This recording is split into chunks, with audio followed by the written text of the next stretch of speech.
Small tweaks, big impact. Aprilia has brought the right thunder with the Tuono 457 for 2026.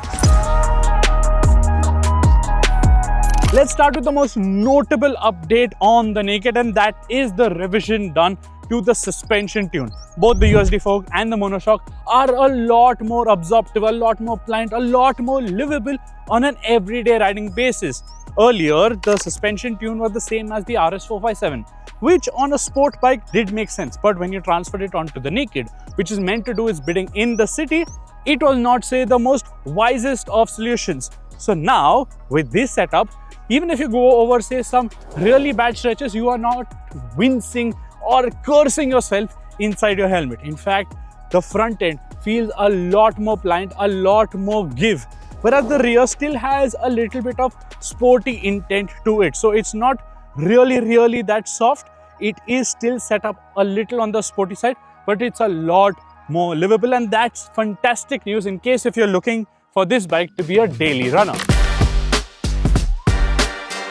Next up, these handlebar risers. Now, the handlebar position has been raised by 10 mm. So your upper body stance when you're commuting will be a lot more comfortable than before. But I don't think so that's a great idea, especially for somebody who's looking at a sporty riding position. What Aprilia has done is it has taken the load off your shoulders. Yes, it will be better for commuting, but when you're out in the twisties having some fun, you are getting robbed of that little bit of front end feel which I am missing, which was there on the earlier version. So perhaps if you could switch back and you find your preferred setting, that is wise. But what Aprilia still hasn't done is that not raise the seat height. For taller riders or people who are above average height or have larger limbs, the seat to foot peg distance is still a little cramped. So on longer rides, you are bound to feel tired. Seat padding has improved, so your bum will not ache as much, but yes, your legs will tire out on long tours. And because you don't have that same connection with the front end, you are not as confident when pushing the bike in the bends. It takes some trust building to get over the slight feeling of flightiness, but after that, it is sheer joy. Thankfully, no revisions to the engine mean that you're still enjoying all of that twin-cylinder thrust. It is rev-happy and very engaging, as this motor always was. But you still wish that the quick shifter was standard and not an accessory on the Tuono. Another set of changes include the windscreen and an adjustable brake lever being standard fitments on the bike, as well as a change of livery. The Mamba black and Puma grey color schemes look a lot more appealing now, with the flyscreen making sure that the face doesn't feel as controversial as earlier.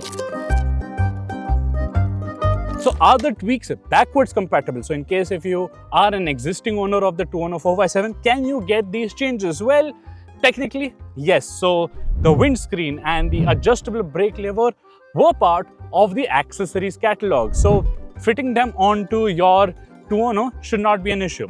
The seat and the handlebar risers, also direct fitment onto the older bike, but you'll have to pay Italian prices for it. And as far as the suspension goes, well, these are brand new components. So you're going to be paying a lot of money, but know that will enhance your everyday riding feel with this bike.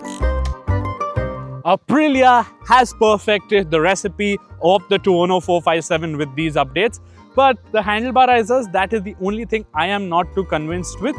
At 4 lakh rupees, that represents, say, a jump of around 2,500 rupees, which is very well worth considering the updates that are available on the bike now.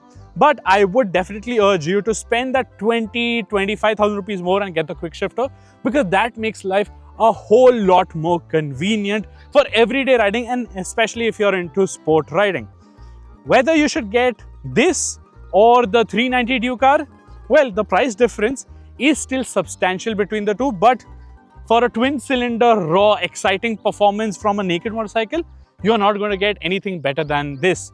But the Duke still offers that edge of sophistication and class-leading electronics. So which one of the two should you pick? Well, that sounds like a good comparison video on ZigWheels coming very soon. So what would you like us to cover in that video? Let me know in the comment section below. Don't forget to like and share this video, subscribe to our channel, hit the bell notification icon. But this has become a whole lot more special.